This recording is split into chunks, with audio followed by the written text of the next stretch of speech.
Well, Monash was a very new place. It was very small. I think there were 250 students in the original intake. And came through Melbourne and was taken out to the paddock, and that was my first introduction to Monash University. One of the interesting things you would notice about building at Monash was that they didn't build paths until they'd seen the tracks where people walked. That the Vice-Chancellor monitored where people walked, and they literally followed after people with a concrete mixer, and that determined where the paths went.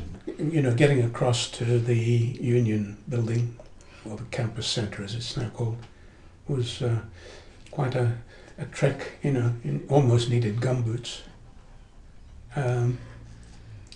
It was a very attractive campus otherwise, you know, beautiful trees everywhere.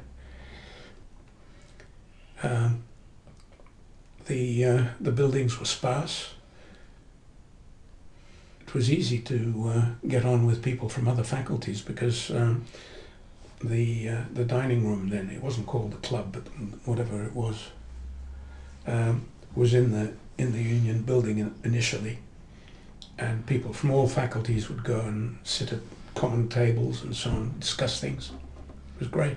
It was small. Everything smelt like fresh Estopol. If you went into a lecture theatre, you know, the paint was brand new and the surfaces were impeccable.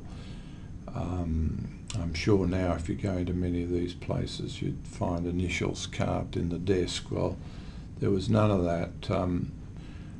There didn't seem to be any restrictions on spending. There was everything you needed was there.